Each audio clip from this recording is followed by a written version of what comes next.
Bonjour à tous! J'ai reçu ma commande que j'ai passée dans la boutique Brico et Scrap. Commande que j'ai faite parce que j'avais besoin de certains articles pour terminer l'album que je suis en train de réaliser avec ma collection Solstice. Mais aussi pour réaliser des projets pour le Salon des métiers d'art qui aura lieu du 29 novembre au 1er décembre. Ce qui fait que c'est une commande assez conséquente. Comme d'habitude, j'ai reçu ma commande très rapidement. Je vais ouvrir le colis et vous montrer les articles qui le composent. Et ensuite, je vous fais une présentation détaillée des articles.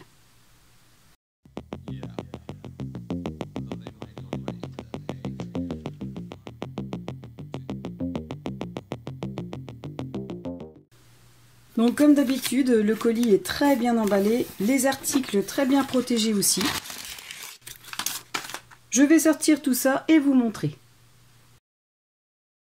Dans chaque colis, on retrouve le flyer de la boutique avec ses coordonnées, mais aussi toutes les chaînes des partenaires avec leurs projets du moment, comme par exemple Nathalie G avec l'album qu'elle a commencé avec la collection Alter Ego de Stamperia, ou Marion de la chaîne Calypse Art qui réalise de superbes projets, et Constance qui tient la boutique avec Tony, qui a la chaîne de l'atelier de Nina 04, qui est en train de réaliser un album spécial débutant avec la collection Golden Harmony, mais qui a aussi réalisé un magnifique album avec une des collections de Bella Luna Craft, la collection Monster Family, et franchement, si vous avez le temps, allez le voir parce que ça en vaut vraiment la peine.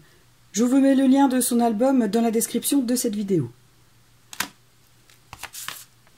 Encore une fois, je ne peux faire que des louanges concernant cette boutique, non seulement par rapport au vaste choix de produits qui s'y trouvent, mais aussi par la rapidité d'expédition et par la qualité des envois.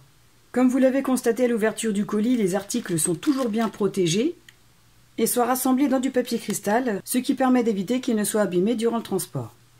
Voici donc le contenu de mon colis.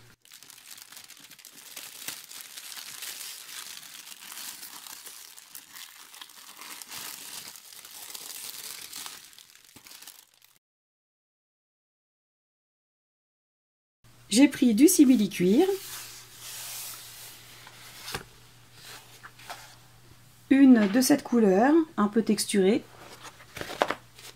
et deux noirs.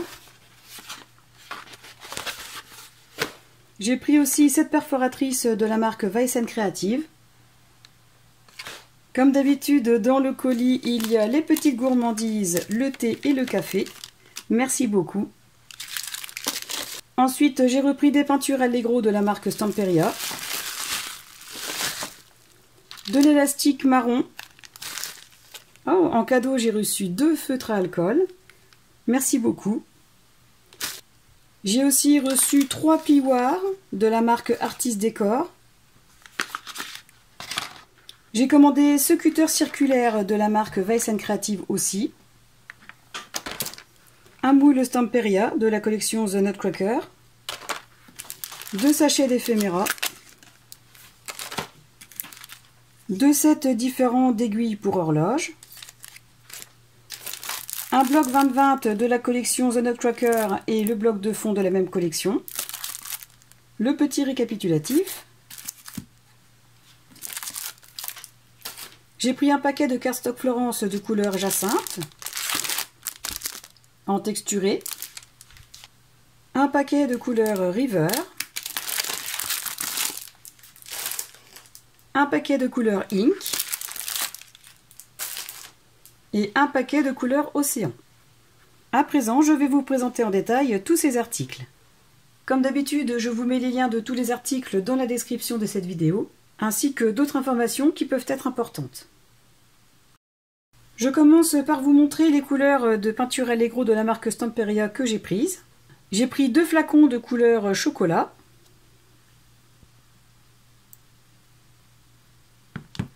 Un flacon de couleur Burgundy. C'est entre le marron et le bordeaux. Un flacon de couleur Apple. Un flacon de couleur Avocat. Un flacon de couleur Turtle Dove. Un de couleur Doll Pink. Et un dernier de couleur noire. Concernant les peintures acryliques, depuis plusieurs années, je n'utilise que les peintures Allegro de la marque Stamperia, pour deux raisons qui pour moi sont essentielles. Premièrement, la qualité, et deuxièmement, le prix. Ces peintures sont très couvrantes, donc il n'est pas nécessaire d'en mettre une grosse quantité pour pouvoir peindre un projet. En plus, il y a le choix dans les couleurs, et le petit plus, c'est que toutes les couleurs que la marque propose correspondent avec leur collection. Et les couleurs que j'ai choisies vont pouvoir compléter celles que j'ai déjà. Voilà pour les peintures. Ensuite, j'ai pris 4 mètres d'élastique de couleur marron clair, de 1,5 mm de diamètre, et je vais m'en servir pour faire d'autres notebooks comme ceci. Notebook que j'ai réalisé en tuto il y a quelques temps sur ma chaîne. Cet élastique est d'une très bonne qualité, une très bonne élasticité, et on constate aussi qu'il est très résistant. Ensuite, j'ai pris cette collection pour réaliser des petites créations pour le salon des métiers d'art auquel je participe. Je vais commencer par vous montrer les éphéméras. Il s'agit de découpes en papier d'un grammage de 300 grammes qui reprennent les éléments de la collection en question. Et la particularité de ces découpes, c'est qu'elles sont irisées et auto-adhésives. Je vous montre d'un peu plus près. J'ai sorti la première partie du sachet. J'ai rassemblé tous les casse-noisettes avec les petites découpes. Et voici la deuxième partie du sachet. Ce sont les meubles et les personnages de la collection. Moi, je les trouve vraiment très jolis. Et ces découpes vont me permettre de réaliser de jolies petites cartes. Ensuite, voici le bloc en 20 sur 20 cm de cette collection. Alors déjà, les couleurs sont vraiment très jolies, très douces, et l'ensemble des designs reprend vraiment Noël. Voilà la première page, avec des mots à détourer pour créer de jolis embellissements. Une jolie maison avec un fond de ciel étoilé, avec le verso qui correspond bien au recto. Une petite scène à l'intérieur de la maison. Encore une très jolie scène et un très beau fond. Sur cette page, je vois bien le sapin complètement détouré avec une partie du plancher. Et renforcé sur du cardstock, cela pourra faire un très joli insert dans un album. Ensuite, nous avons ce fond et cette page avec tous les casse-noisettes différents. Un autre fond, une horloge décorée, un joli fond, des petites cartes, recto verso, cette page avec les jolies petites danseuses, je l'aime bien celle-là, avec le verso qui reprend l'intérieur de la maison avec tous les éléments significatifs de Noël, comme les cadeaux, le sapin, les gâteaux. Ensuite celle-ci, je la trouve vraiment très jolie. Les couleurs sont vraiment très douces, les designs sont tous fondus. On peut aussi récupérer ces deux jolies frises pour les incorporer dans un petit projet. Comme il est possible aussi d'ouvrir ces deux fenêtres comme ça pour faire un petit effet supplémentaire. On retrouve le même décor sauf que là c'est un meuble à la place du sapin.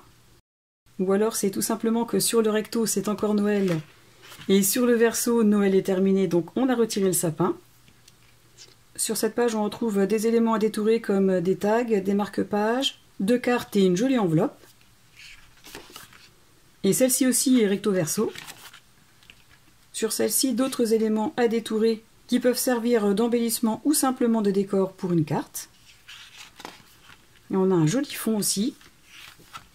Et sur la dernière page, comme d'habitude, on retrouve divers éléments présents dans la collection à détourer. Voilà pour le bloc de la collection.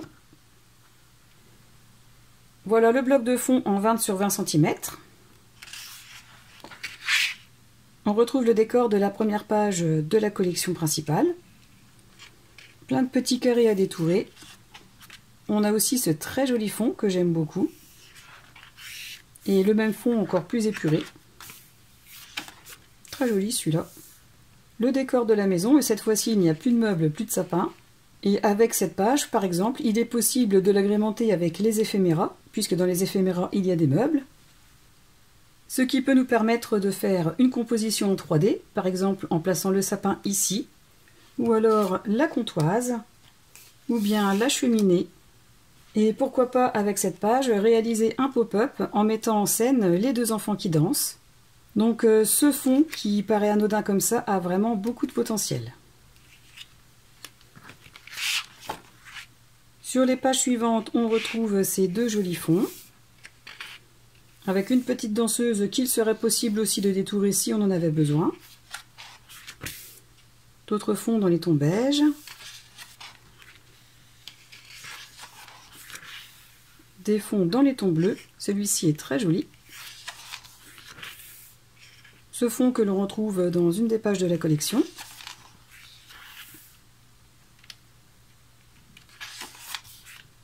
Une jolie page avec des écritures et des décorations de Noël. Et ces deux autres fonds. Voilà pour les backgrounds de la collection. Ensuite, concernant le simili, j'ai donc reçu cette couleur, qui est un mélange entre le marron et le bordeaux. D'ailleurs, cette teinte me fait un peu penser à la peinture Allegro que je vous ai montrée de couleur burgundy. Et ce que j'aime avec ce simili, c'est qu'il est texturé, mais sans l'être trop. Je vais essayer de vous le montrer d'un petit peu plus près. On voit des jolis effets, mais par contre, au toucher, ça semble lisse. Donc j'adore ce simili. L'épaisseur, je dirais 1,5 mm. Et l'arrière est un peu fibreux, ce qui va permettre une bonne adhésion sur les projets. Je l'ai pris aussi en noir. Et je l'avais déjà pris en noir pour réaliser mon petit album sac à main avec une des collections de Scrap Boys, la collection Lady in Red. Donc pareil, c'est un simili lisse au toucher, mais visuellement texturé. Donc voilà pour le simili. Ensuite, dans une des dernières collections de la marque Stamperia, j'ai pris le moule en format A5 de la collection Allegro. Je l'ai pris essentiellement pour les arbres et le chalet. C'est un moule en plastique thermoformé, dont l'épaisseur des moulages est correcte. Je dirais environ 6 mm de profondeur, sauf pour le tonneau qui, bien sûr, comme c'est un élément bombé, la profondeur au centre est un peu plus large, mais elle est relativement la même pour les autres éléments. Donc, à tester.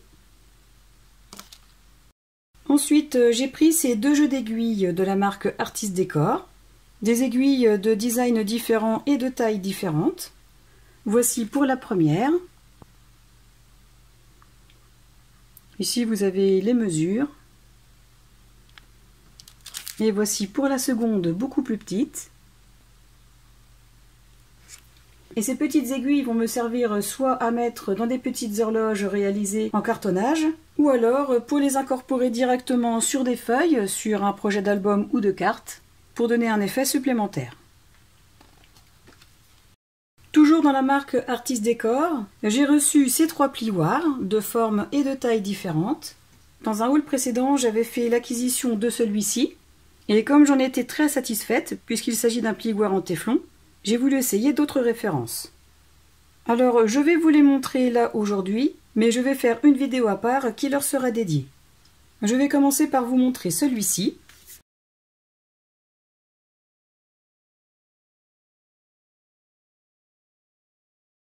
Alors comme je vous l'avais déjà expliqué, l'intérêt d'avoir des plioirs en téflon, c'est qu'ils ne laissent pas de traces du tout sur le papier, et ce qui n'est pas négligeable quand on réalise un projet avec du papier foncé, noir ou marron.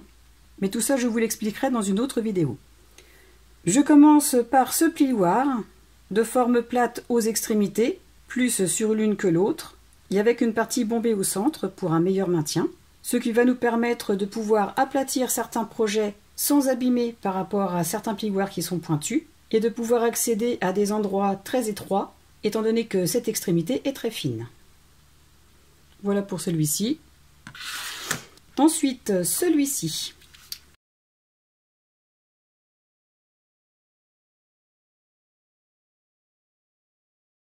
Alors celui-ci est très petit et va nous permettre de travailler certains projets de façon très minutieuse. Et malgré sa petite taille, je trouve que malgré tout, il a une bonne prise en main.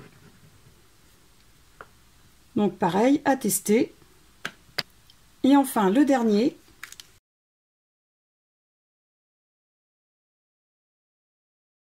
qui est un plioir similaire à celui que j'utilise et que beaucoup de personnes m'avaient demandé et que malheureusement je n'avais plus la référence.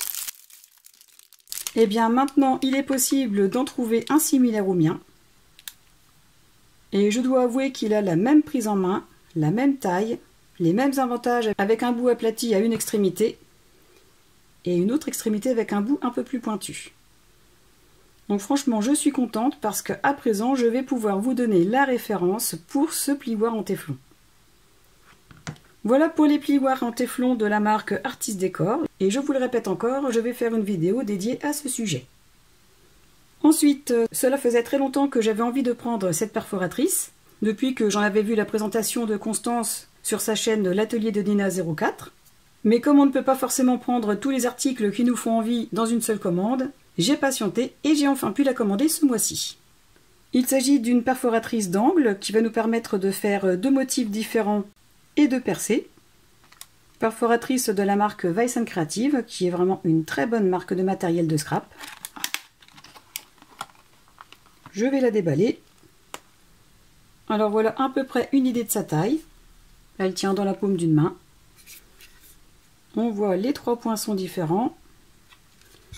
Derrière, il y a un mode d'emploi concernant les 3 poinçons. On nous explique comment placer les papiers suivant les perforations que nous souhaitons faire. Je vais vous montrer brièvement sur un morceau de cardstock. Je vais commencer avec celui-ci. Je prends un morceau de cardstock avec les angles à 90 degrés, bien évidemment. Je le place dans le premier poinçon. J'appuie. Et pour obtenir le motif similaire de l'autre côté, je retourne le cardstock et je place l'autre coin à l'intérieur du poinçon. Comme ceci. Et j'obtiens un premier motif. Pour le suivant, c'est exactement la même chose. Donc je vais le faire avec celui-ci. Je place le cardstock à l'intérieur du poinçon. Comme ceci. Je retourne le cardstock pour avoir l'autre coin. Je le place à l'intérieur et je perfore. Et on obtient 2 motifs différents, symétriques. Et enfin, pour le dernier poinçon, donc le trou, il est écrit que c'est possible en prenant un morceau de 5 cm de large et en utilisant ce poinçon. Donc c'est-à-dire le A, celui-ci. Je procède comme j'ai fait tout à l'heure. Je perfore d'un côté, je retourne le papier et je perfore de l'autre. Ensuite, je me place sur ce poinçon, donc celui-ci, le C. Je place mon cardstock perforé à l'intérieur en le calant bien de chaque côté. Et j'appuie pour faire le petit trou. Voilà les possibilités avec cette perforatrice. Ensuite, concernant les cardstock Florence en 216 grammes et texturés, j'ai voulu compléter celle que j'avais déjà avec celle-ci. J'ai donc pris la couleur Jacinthe, ou tout du moins repris, puisque je suis en train de l'utiliser pour mon album Solstice. J'ai pris la couleur River, un beau bleu clair. J'ai pris la couleur Ink, c'est une teinte de violet que je n'avais pas encore. Et j'ai pris la couleur Océan. Pareil, alors ça ne rend pas très bien la vidéo, mais c'est un très joli bleu clair. Je ne vais pas sortir toutes les feuilles de chaque couleur, j'en ai sorti une de ce paquet pour vous donner plus ou moins un aperçu de la texture. Voilà, comme ceci. Et c'est un papier que j'adore parce qu'il est d'une très grande qualité, très solide et très souple en même temps. Et personnellement, cette marque de cardstock fait partie de mes indispensables. D'ailleurs, pour m'aider à trouver le cardstock qui correspond aux collections travaillées, je m'aide toujours de ce nuancier, ce qui me permet vraiment d'avoir la teinte parfaite pour la collection travaillée. Voilà pour les cardstocks. Et pour terminer, j'ai enfin décidé d'acheter ce cutter circulaire de la marque Weiss & Creative. J'avais longtemps hésité à acquérir ce genre de cutter, mais en réalisant la page numéro 5 de mon album Solstice, je me suis rendu compte qu'effectivement ce genre de cutter circulaire aurait été bien plus pratique qu'une matrice de découpe. Je vais le déballer et faire un petit test rapide avec vous. Comme tous les outils de la marque Weiss & Creative, il y a toujours un mode d'emploi, déjà à l'extérieur de l'emballage, pour nous permettre d'en comprendre le fonctionnement de base. Et il y a aussi un mode d'emploi un peu plus détaillé à l'intérieur. Il est écrit aussi que ce cutter est capable de couper des papiers d'un grammage de maximum 250 grammes au mètre carré. Son utilisation est très simple. Tout est très bien expliqué sur la notice et aussi en français. Pour s'en servir, rien de plus simple. Il suffit de placer la lame à la distance que l'on souhaite par rapport à la taille du disque que nous voulons faire. Par exemple, je vais placer la lame pour faire un disque d'environ 6 cm. Je place les deux lignes qui sont sur les côtés au niveau des traits de mesure. D'ailleurs, les graduations sont en centimètres et en millimètres. Ensuite, je retourne, je vérifie bien que le support de lame soit dans la rainure, comme ceci. Je recale bien le trait au niveau de la mesure souhaitée. Et je visse en tournant vers la droite cette partie pour pouvoir fixer la lame. Comme ceci. Autre petite chose très intéressante concernant ce cutter. Tout d'abord, il est écrit ici qu'il s'agit de lames rétractables. Et donc, j'ai été un petit peu curieuse. Et j'ai voulu tester quelque chose, puisqu'étant donné qu'ici, il y a écrit plus et 0. Et en tournant uniquement cette partie dorée et non la partie blanche pour régler la mesure, j'ai constaté que la lame pouvait être réglée par rapport à l'épaisseur du papier à couper. Donc je vous montre. Là, elle ressort. Pourtant, elle est bien maintenue, donc je n'ai fait que changer ici. Et en tournant dans le sens inverse, elle se rétracte. De cette façon, on peut couper soit du papier très fin, ou alors du papier plus épais. Et ce qui sera aussi très pratique pour le ranger sans se couper, il suffira juste de tourner pour ranger la lame et le cutter sera rangé sans risque d'abîmer la lame ou de se couper. Autre petit avantage de ce cutter rotatif, c'est qu'il est possible, étant donné qu'il est transparent, de le positionner en mettant le centre au centre du disque à découper, comme ceci, de régler bien évidemment la lame par rapport à la largeur indiquée ici. Par exemple ici c'est un diamètre de 6 cm. Il faudra donc placer la lame sur 6 cm. Comme ceci. Faire correspondre le centre du disque avec le centre du cutter rotatif et de couper. C'est un gain de temps non négligeable et qui permet aussi de faire une découpe très nette. Je vais commencer le premier essai avec une feuille en 100 grammes. J'ai pris une feuille de papier craft. Et ensuite, deux façons de faire sont expliquées sur la notice. Soit il suffit simplement de faire tourner le cutter en appuyant ici et en maintenant avec l'autre main une des trois parties du cutter rotatif et de faire tourner pour couper le disque. Ou la deuxième façon étant de poser cette partie sur la lame, d'appuyer ici et de faire tourner l'ensemble du cutter pour récupérer le disque. On le voit sur cette image ici. Mais je pense que la méthode la plus simple et la plus sûre est malgré tout de tenir une partie du cutter et de faire tourner en appuyant ici. Je maintiens l'ensemble du cutter et je fais tourner en appuyant ici.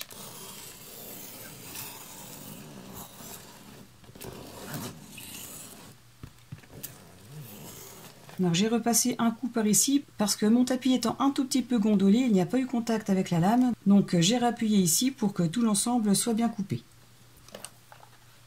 Voilà ce que l'on obtient. Une coupe très franche, très nette et très belle.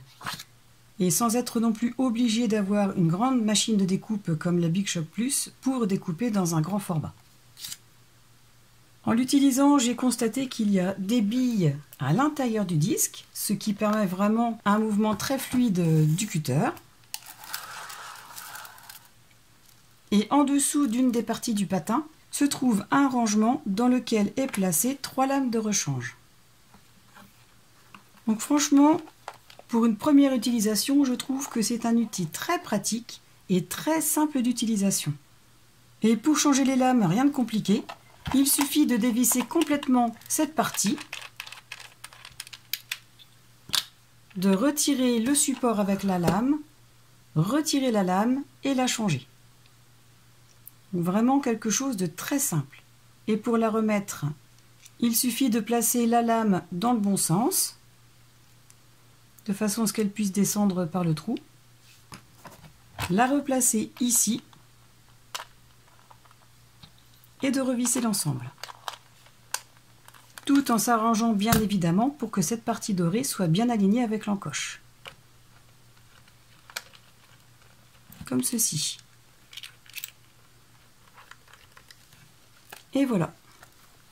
Je vais l'essayer sur un cardstock en 200 grammes.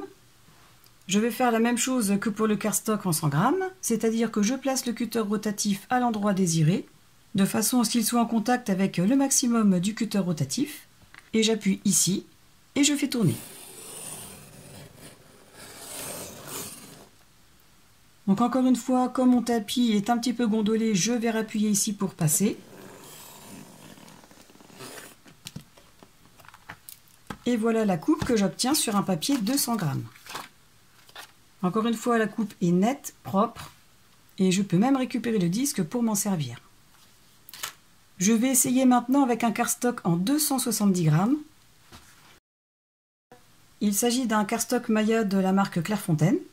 Je procède de la même façon que pour les deux autres cardstocks. J'ai placé le cutter sur la feuille et je vais faire tourner en appuyant ici.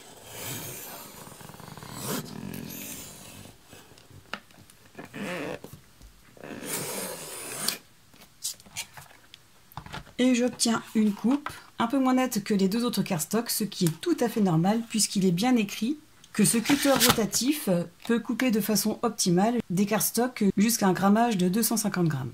Et comme celui-ci est un grammage de 270, forcément la coupe n'est pas nette. Quoique je vais réessayer quand même. Je vais faire un disque beaucoup plus petit. Et même si je ne me place pas complètement sur la feuille en plein milieu, je vais quand même faire en sorte que le maximum du cutter soit en contact avec le cardstock. Je le maintiens et je fais tourner.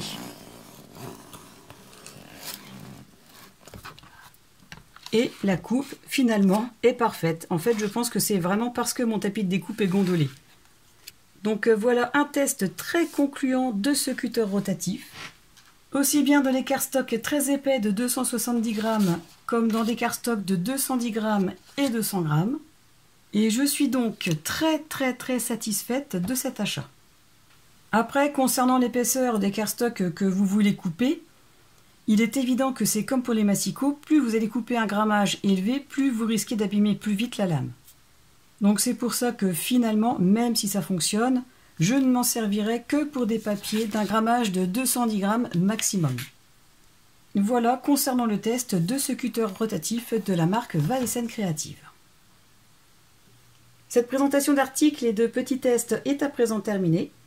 J'espère qu'elle aura pu vous permettre de découvrir certains produits ou d'avoir un avis un peu plus précis sur d'autres que vous aviez déjà remarqués auparavant. Pensez à regarder dans la description de cette vidéo pour avoir toutes les informations nécessaires et les liens des articles. N'hésitez pas à me donner votre avis concernant tous ces produits en commentaire. Je me ferai un plaisir d'en discuter avec vous. Si cette vidéo vous a plu, pensez à cliquer sur le pouce vers le haut, à vous abonner à ma chaîne si vous ne l'avez pas encore fait et à la partager pour me soutenir. Ce sont 3 petits gestes très appréciés et qui ne vous engagent à rien d'autre que de me soutenir. Et en attendant le prochain tuto ou la prochaine vidéo, je vous souhaite à tous de passer une excellente journée et je vous dis à très bientôt. Au revoir!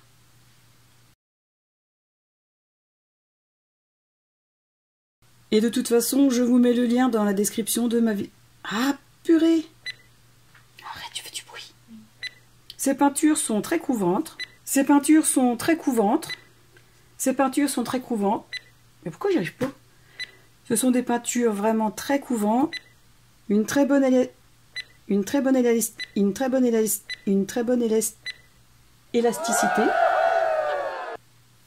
Comment on appelle ça? Voilà.